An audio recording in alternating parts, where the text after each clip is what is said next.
علی عبادہ الذین اصطفیٰ اما بعد فاعوذ باللہ من الشیطان الرجیم بسم اللہ الرحمن الرحیم۔ معزز محترم محتشم سامعین حضرات، آج 22 ہے، 22 اگست بروز سوموار 2022 بعد نماز عشاء کا یہ درس قرآن انشاءاللہ سورۃ الرعد آیت نمبر 5 سے لے کر آیت نمبر 8 تک جاری رہے گا۔ آپ دعا فرمائیے، رب کریم مجھے شرح صدر کے ساتھ حق سچ بیان کرنے کی توفیق عطا فرمائے، اور اللہ تعالی ہم سب کو عمل والی باتوں پر عمل پیرا ہونے کی توفیق عطا فرمائے۔ یہ آیت نمبر 5 کے ترجمے سے پہلے ایک بات سمجھیں تاکہ ترجمہ آپ کو خوب سمجھ آئے اور زندگی بھر بھولے نہیں۔ اگر پاکستان کے حکمران کہیں کہ ہم نے زندگی میں کبھی جھوٹ بولا ہی نہیں تو کیا ہوگا؟ آپ کیا محسوس کریں گے؟ نہیں وہ تو سمجھ گئے، آپ کو کیا محسوس ہوگا؟ نہیں سمجھے ہو؟ اگر ہماری حکومت کہے یا سارے حکمران کہیں ہم نے ایک دھیلے کی بھی کرپشن نہیں کی، جس طرح شہباز شریف کہتا ہے، تو آپ کو کیا محسوس ہوگا؟ مجھے تو اس کو کہ آپ کو تعجب ہوگا، یہ لفظ آپ بول نہیں رہے ہو، آپ کو کیا ہوگا؟ آپ سرپرائز ہوں گے۔ اور میں حیران ہوتا ہوں جب شیخ رشید کہتا ہے کہ میں نے 9 سال سے کبھی جھوٹ نہیں بولا، حالانکہ ہر پریس کانفرنس میں جھوٹ بولتا ہے، تو آپ کو حیرانگی ہوتی ہے یا نہیں ہوتی؟ سب کہتے ہیں جی ہم ملک بچا رہے ہیں، حیرانگی ہوتی ہے۔ اس سے بڑی حیرانگی پتہ کیا ہے؟ کہ نبی کریم صلی اللہ علیہ وآلہ وسلم سامنے تھے اور مشرکین مکہ والے کلمہ نہیں پڑھ رہے تھے، قرآن پاک سن رہے تھے اور وہ کلمہ نہیں پڑھ رہے تھے، تو ہے حیرانگی والی بات کہ نہیں ہے؟ اس پر یہ آیت نازل ہوئی کہ وَإِن تَعْجَبْ فَعَجَبٌ قَوْلُهُمْ وَإِن تَعْجَبْ، اے میرے محبوب اگر ان کے تعصب پر آپ حیران ہوتے ہیں، سرپرائز ہوتے ہیں، آپ کو تعجب ہوتا ہے، تو فَعَجَبٌ قَوْلُهُمْ، تو ان کا ایک قول جو ہے نا وہ اس سے بھی بڑے تعجب کی بات ہے، ان کی ایک بات اس سے بھی بڑی تعجب کی بات ہے، یعنی یہ بھی حیرانگی کی بات ہے کہ یہ کلمہ کیوں نہیں پڑھ رہے، پر محبوب اس سے بھی بڑی حیرانگی کی بات یہ ہے کہ یہ اپنے منہوں سے کہتے ہیں اَإِذَا كُنَّا تُرَابًا اَإِنَّا لَفِي خَلْقٍ جَدِيدٍ، کہ جب ہم مر کر مٹی ہو جائیں گے تو اَإِنَّا لَفِي خَلْقٍ جَدِيدٍ، تو ہمیں دوبارہ نئے سرے سے کون پیدا کر سکتا ہے، کیسے پیدا کر سکتا ہے؟ اے میرے محبوب یہ ان کی بات بڑی حیرانگی والی ہے، کیونکہ ان کو پتہ ہے کہ جب کچھ نہیں تھا تب بھی تو میں نے ہی پیدا کیا تھا، جب کچھ نہیں تھا میں نے پیدا کر دیا، تو مرنے کے بعد دوبارہ پیدا کیوں نہیں کر سکتا؟ تو فرمایا ان کا یہ تعجب جو ہے نا اس سے بڑی بات ہے کہ اِنَّا لَفِي خَلْقٍ جَدِيدٍ، کہ ہم دوبارہ کیسے پیدا ہوں گے، ہم تو مر کر مٹی ہو جائیں گے۔ بھائی مر کر تو مٹی ہوں گے نا، ایک درخت آپ کاٹتے ہیں اور اس کو جلا دیتے ہیں، مگر اسی کا بیج زمین میں بو دیتے ہیں، تو پھر اسی جیسا درخت اگتا ہے یا نہیں اگتا؟ بھائی بولو تو صحیح نا۔ جب آپ کھجور جلاتے ہیں، کاٹتے ہیں، تو جب دوبارہ بیج بوتے ہیں تو ویسی کھجوری آتی ہے نا، ویسا ہی سفیدہ آتا ہے، ویسی ٹاہلی، ویسا کیکر آتا ہے۔ تو اللہ کہتا ہے کہ جب ایک بیج سے دوبارہ درخت ویسا میں پیدا کر کے روزانہ تمہیں دکھا رہا ہوں، تو تمہارے مرنے کے بعد تمہیں دوبارہ کیوں نہیں پیدا کر سکتا؟ لہذا میں پیدا کروں گا۔ پر اللہ کہتا ہے میرے محبوب آپ جو حیران ہو رہے ہیں نا کہ کلمہ کیوں نہیں پڑھتے، اس سے بھی بڑی حیرانگی کی بات یہ ہے کہ یہ پیدا ہو کر رب کے بارے میں کہتے ہیں کہ رب دوبارہ پیدا نہیں کر سکتا۔ اولئک الذین کفروا بربہم، یہی منکرین قیامت وہ لوگ ہیں جنہوں نے اپنے رب پروردگار کا انکار کر دیا ہے۔ وَأُولَئِكَ الْأَغْلَالُ فِي أَعْنَاقِهِمْ، اور انہی بد نصیبوں کی گردنوں میں طوق ہوں گے۔ بولو، انہی بد نصیبوں کی گردنوں میں طوق ہوں گے۔ یہ اولئک الاغلال، یہ جو ہے نا لفظ الاغلال، یہ غلن کی جمع ہے، لوہے کا کڑا یا زنجیر. بعد ویکھیا ہونا لوہے دے کڑے اتنے پائے ہوئے نے، تو یاد آ گیا بھی کون پاندے نے. چلو یہ تسی کہہ چھڑیا، میں تو کہنا نہیں سی، انہیں پہلے ہی پائے ہوئے نے. تو اللہ کہہ رہے ہیں یہو جہے کڑے مومنہ دی نشانی، یہ سمجھ لو کہ پکے بے ایمان نے. اے قرآن کہہ رہے ہیں غلن، آ کر جس کا دل چاہے اردو دیکھ لو، اردو میں لکھا ہوا ہے، میں وہی پڑھ کے دکھا دیتا ہوں.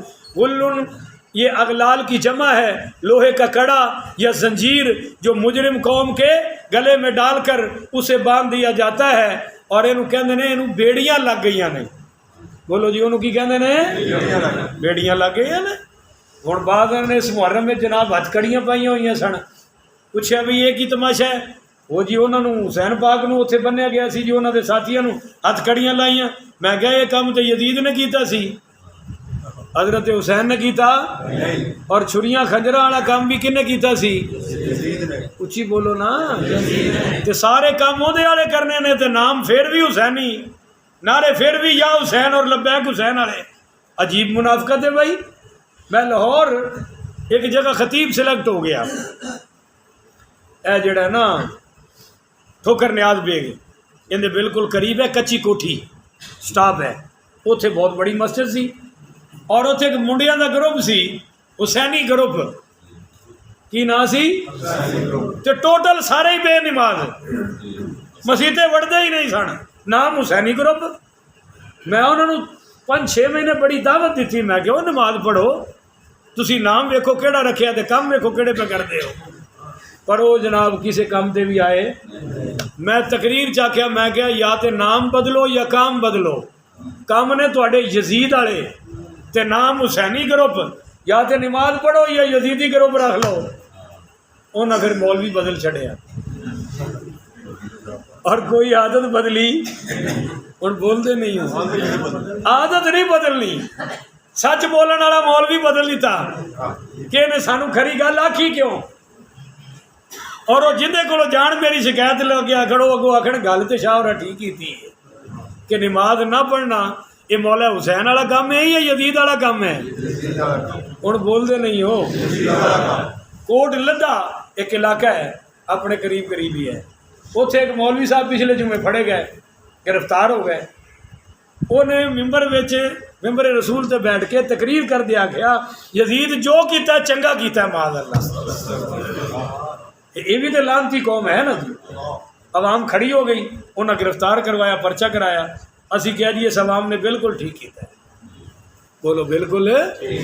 اس قدر یزید امیتی بھی نہیں چاہیے، اور جڑے کام یزید والے کر کے نعرے حسینی مارن سانو وہ یزیدی بھی ہاں جی کام وہ کرو جڑے امام حسین نے کیتے نے. تو بہرحال اللہ فرما رہا ہے کہ ان کے گلوں میں توق ہوں گے، اور فی اعناقہم اولئک الاغلال فی اعناقہم، ان کی گردنوں میں توق ہوں گے. واولئک اصحاب النار، اور یہ سارے جہنم میں جائیں گے. ہم فیہا خالدون، اس میں ہمیشہ رہیں گے، نکل سکتے. اب ان کی ایک دوسری بدبختی جو اس سے بھی حیران کن بات ہے، وَيَسْتَعْجِلُونَكَ بِالسَّيِّئَةِ، یہ تیزی سے مطالبہ کرتے ہیں آپ سے برائی کا، یعنی عذاب کا. مثال کے طور پہ حضور پاک پڑھیے صلی اللہ علیہ وسلم نے 2 طریقوں سے سمجھایا. آپ نے فرمایا دیکھو بھائی، اگر کفر پر مرو گے تو آخرت کا عذاب پکا ہے، اور میری مخالفت کرو گے تو دنیا میں بھی عذاب آ سکتا ہے. تو یہ فوری کہنے لگے جی لاؤ عذاب، وہ آخرت والا تو ویکھی جائے گی، تو سانو بڑے عذاب تو نہ ڈرا. اے جڑا دنیا والا ہے نا یہ تو ہونے ہی لیا. بولو یہ تھے ہونے لیا. تو یہ قرآن میں کئی جگہ ان کا مطالبہ ہے. مثلا سورہ انفال آیت نمبر 32 میں یہ موجود ہے ان کی بات. سورہ عنکبوت آیت نمبر 53 اور 54 میں یہ بات موجود ہے. سورہ نمل آیا نمبر 46 ان میں ان کا یہ مطالبہ موجود ہے کہ لاؤ وہ عذاب جس سے تم ہمیں ڈراتے ہو.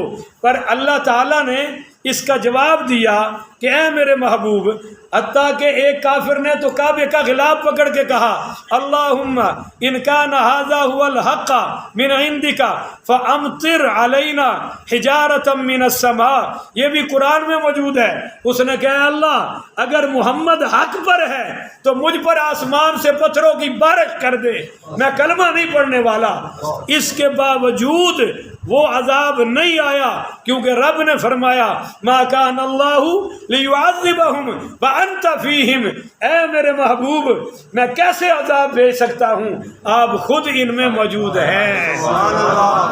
ذرا اونچی کہو نا یار سبحان اللہ، آپ خود ان میں موجود ہیں۔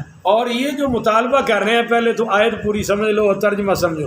وَيَسْتَعْجِلُونَكَ بِالسَّيِّئَةِ، یہ تیزی سے جلدی سے مطالبہ کرتے ہیں آپ سے برائی کا یعنی عذاب کا، قبل الحسنۃ، بخشش سے پہلے، بولو بخشش سے پہلے۔ وقد خلت من قبلہم المثلات، وقد خلت من قبلہم المثلات، نادانوں کو یاد نہیں کہ گزر چکے ہیں ان سے پہلے نزول عذاب کے کئی واقعات۔ ان بے وقوفوں کو یہ یاد نہیں کہ پہلے بھی منکرین مطالبہ کر چکے ہیں کہ لاؤ عذاب، تو ان پر عذاب آیا یا نہیں آیا؟ ان کا کیا بچا جو یہ دیکھنا چاہتے ہیں؟ ان کی کوئی شے بچی ہے؟ تو پھر یہ کیوں ایسا کر رہے ہیں کہ جی لاؤ عذاب؟ ان کو عذاب سے فائدہ کیا ہے؟ وَإِنَّ رَبَّكَ، سن محبوب تیرے رب کی شان یہ ہے، وَإِنَّ رَبَّكَ، بے شک تیرا رب، لَذُو مَغْفِرَةً لِلنَّاسِ عَلَى ظُلْمِهِمْ، بہت بخشنے والا ہے لوگوں کے لیے ان کے ظلم اور زیادتی کے باوجود بھی۔ اگر ہر ظلم پر اللہ تعالیٰ پکڑ شروع کر دے تو بولیے دھرتی پر کوئی زندہ رہنے کے قابل ہے؟ کوئی چلنے کے قابل ہے؟ تو اس میں نا دو پورشن آ گئے بات کے۔ نمبر ایک، وَإِنَّ رَبَّكَ لَذُو مَغْفِرَةً لِلنَّاسِ عَلَى ظُلْمِهِمْ، رب کی ایک شان یہ ہے وہ ظلم کے باوجود لوگوں کو معاف کرتا رہتا ہے۔ وَإِنَّ رَبَّكَ لَشَدِيدُ الْعِقَابِ، اور بے شک آپ کا رب پھر پکڑتا بھی بڑا زبردست ہے۔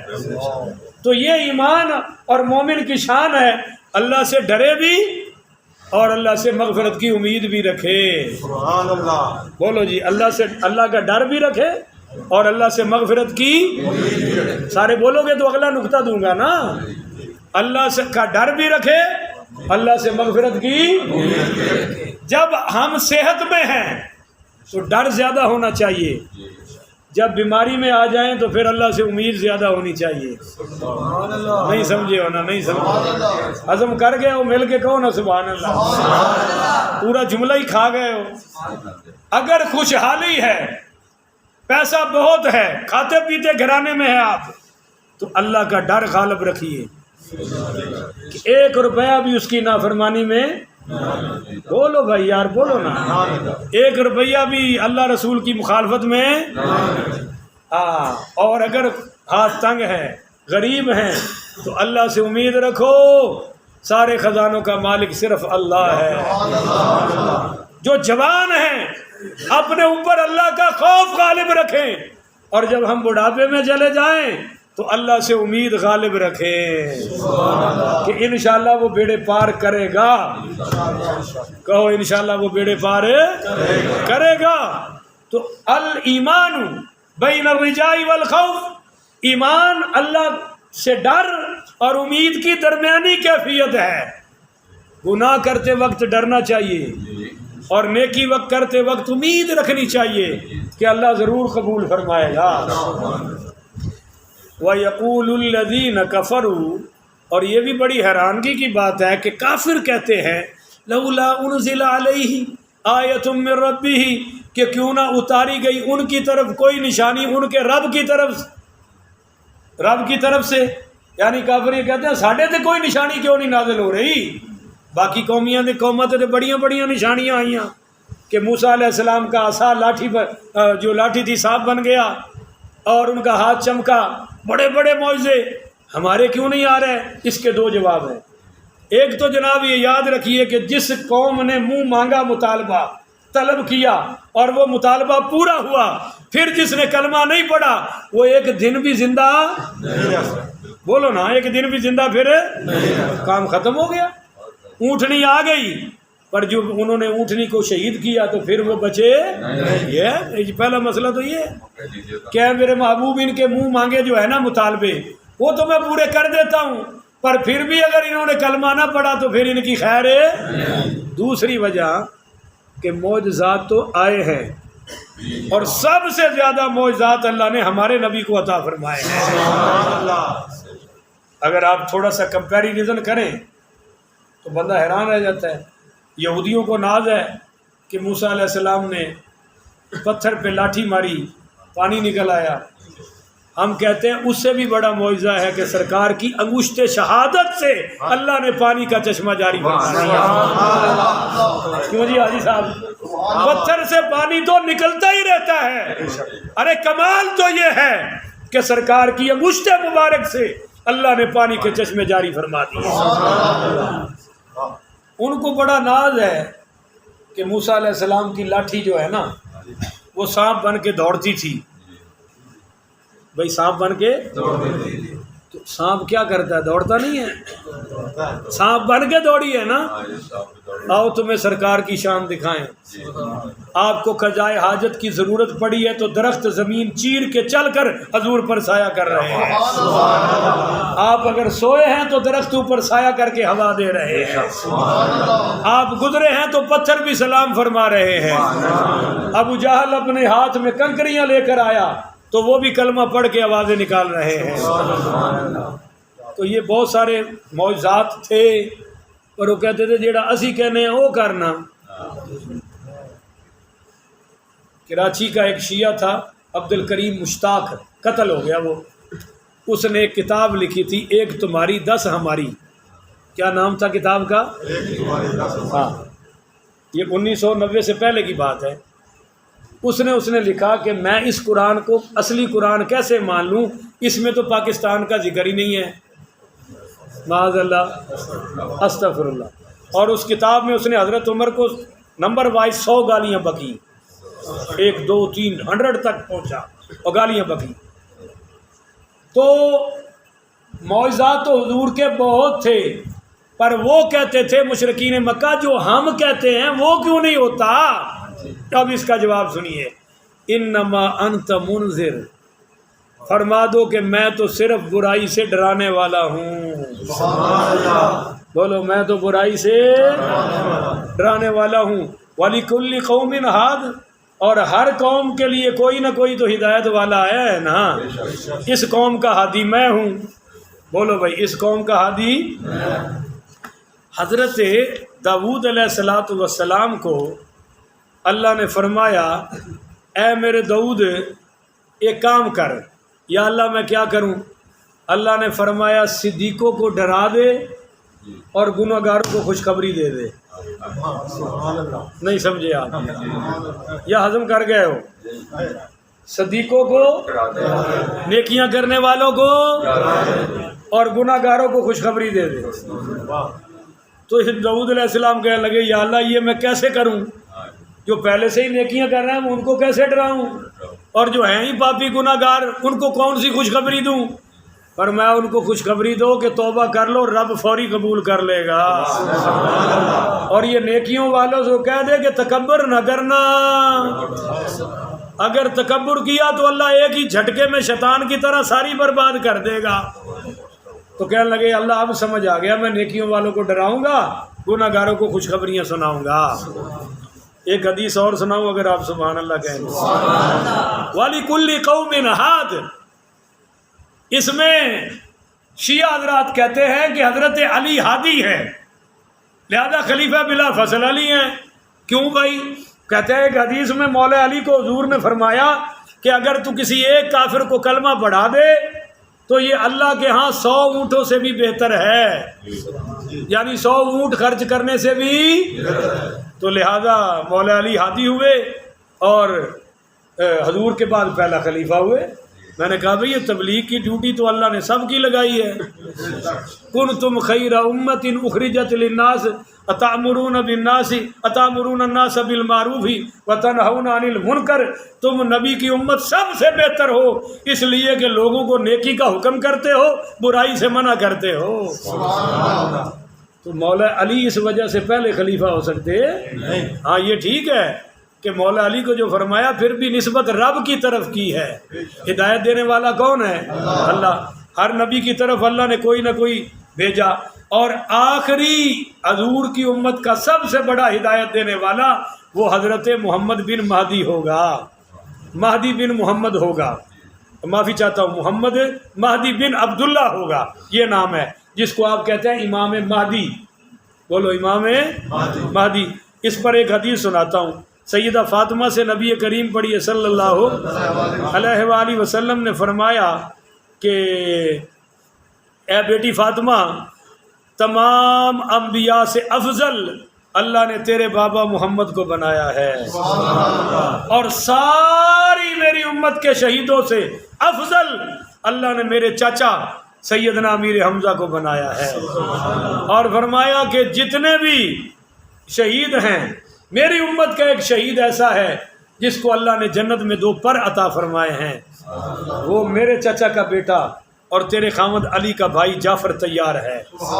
اور فرمایا بیٹی میری امت میں 2 ہی سب سے بڑے ایسی ہستیاں ہیں، 2 شخصیتیں ہیں، سبتن ہذہ الامہ، جو میری امت میں جن کو سبت کا خطاب ملا ہے، اور وہ تیرے دونوں بیٹے حسن و حسین ہیں. اور جو امام مہدی اس امت کا آخری مسیحا آئے گا وہ انہی تیری اولاد یعنی حسن و حسین کی اولاد میں سید پیدا ہوگا. سبحان اللہ. ذرا کہہ دو نا سبحان اللہ. حضرت امام مہدی جب تشریف لائیں گے تو جب ان کی عمر 40 سال کو پہنچے گی تو ایک رمضان شریف ایسا آئے گا کہ جس کی پہلی شب کو چاند گرہن لگے گا. یکم رمضان کو کیا لگے گا؟ اور 15 تاریخ کو سورج گرہن ہوگا. جب سے دھرتی بنی ہے، کائنات بنی ہے، ابھی تک رمضان شریف میں ایسا ہوا. تو جب امام مہدی آئیں گے تو یہ اسی رمضان میں ہو جائے گا، اور یہ دجال سے پہلے تشریف لے آئیں گے. بولو جی، دجال سے پہلے.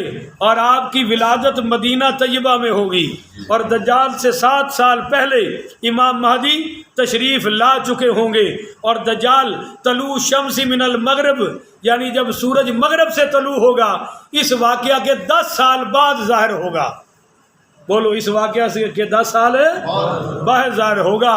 تو بہرحال اس سے پہلے بڑے بڑے فتنے آئیں گے امام مہدی کی تشریف آوری سے. اب ہم آگے چلائیں اور بات سمجھیں. حضور نے فرمایا میں تمہارے منہ مانگے معجزے پورے کرنے کے لیے، میں تو ڈرانے کے لیے آیا ہوں. اور ہر قوم کے لیے آپ ہادی ہیں، ہر قوم کے لیے پہلے کوئی نہ کوئی تو ہادی آیا ہے، پر اب سب قوموں کا ایک ہی ہادی اور رہبر و رہنما ہے، وہ ہمارا مصطفیٰ ہے. اللہ یعلم.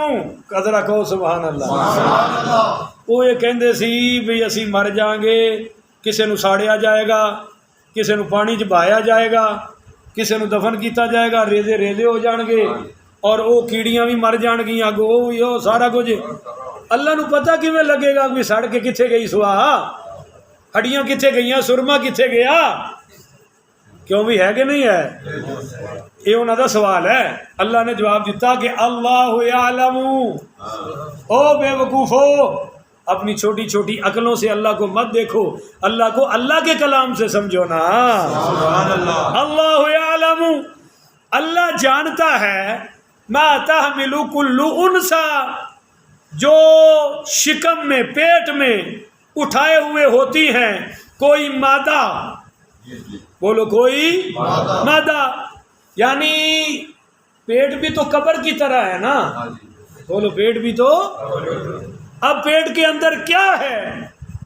تم تو کہو گے پانی کا ایک قطرہ، منی کا قطرہ، پر اللہ جانتا ہے اس قطرے میں کیا، کون سا نر ہے مادہ ہے، گورا ہے، کالا ہے، عالم ہے، جاہل ہے، خوش قسمت ہے، بدبخت ہے، کافر ہے یا مومن ہے، شقی ہے یا وہ جناب سعید ہے، وہ جناب فرما بردار ہوگا، وہ اولیاء اللہ میں سے ہوگا یا اللہ کے دشمنوں سے میں ہوگا، ایک قطرے میں تمہیں تو کچھ نہیں نظر آتا، پر اللہ تو جانتا ہے نا کہ ماں کے پیٹ میں کیا کیا ہونے والا ہے۔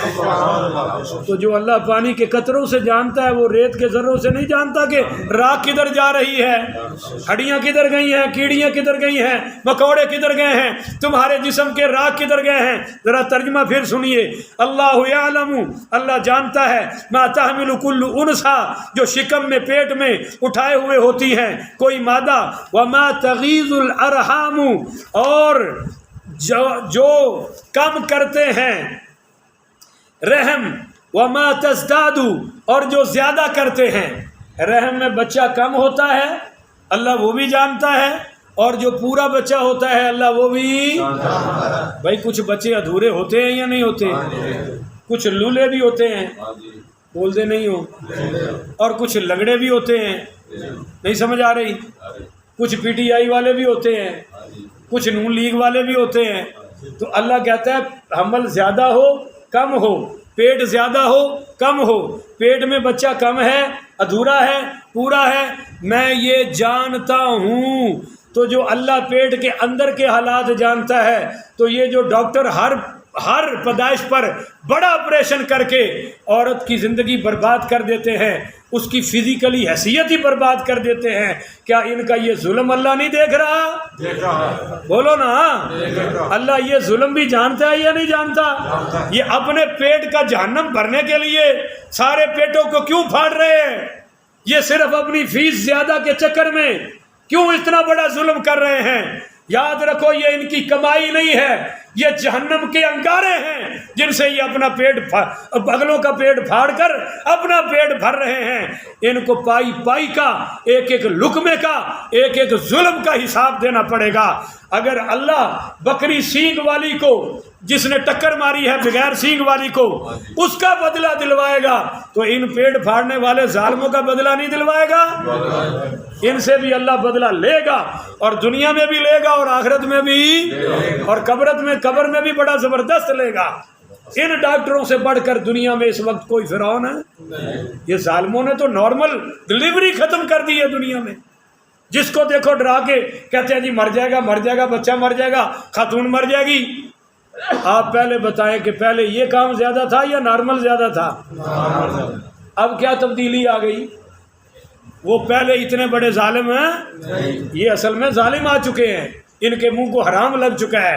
آئیے جناب، اللہ فرما رہا ہے کہ جو چھوٹا ہے وَكُلُّ شَيْءٍ عِندَهُ بِمِقْدَارٍ، ہر چیز اس کے نزدیک ایک اندازے سے ہے، ہر چیز کا اندازہ اس نے مقرر کر رکھا ہے۔ یاد رکھیے حمل کی کم از کم مدت ہے 6 ماہ، بولیے 7 ماہ۔ اس طرح کے بچے زیادہ زندہ رہتے نہیں۔ اچھا، اگلی مزے کی بات یہ ہے کہ بعض حمل ایسے بھی ہوئے ہیں زیادہ سے زیادہ 9 ماہ بھی ہے۔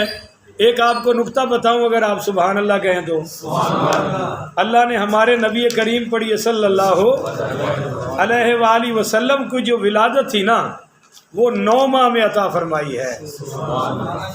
تو 9 میں ایک خاصیت ہے، اگر یہ جو لڑکے سکول والے ہیں میرا ساتھ دے دیں تو 9 ایکم 9 ہوتا ہے، اور 9 دنی، اب بولتے نہیں ہو، 8 اور 1 بولتے تو جاؤ نا، 8 اور 1 اب 9 تیا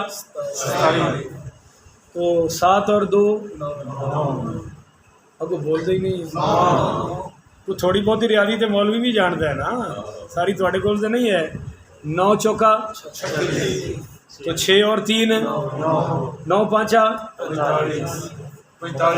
تو 5 اور 4 بولو نا، 9 چھیکا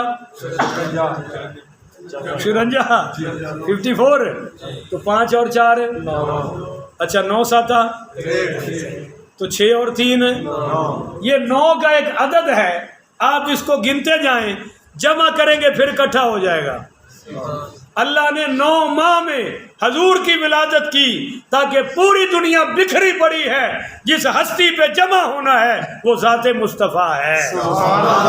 جس طرح 9 کا عدد سب کو ملاتا ہے، اس طرح پوری کائنات کو رب سے ملانے والا صرف مصطفیٰ آ رہا ہے۔ اللہ ہمیں یہ حق سمجھنے کی توفیق عطا فرمائے۔ اچھا جی، اب میں صرف ایک نقطہ دے کے بات ختم کرنے لگا ہوں۔ امام مالک رحمۃ اللہ علیہ اپنی والدہ کے پیٹ میں 3 سال ٹھہرے۔ یہ حمل کتنا رہا؟ یہ کسی گائنی ڈاکٹر سے بھی آپ کو معلومات نہیں ملیں گی جو مولوی عطا کر رہے ہیں، یہ ہمارے علماء نے تحقیق لکھی ہے۔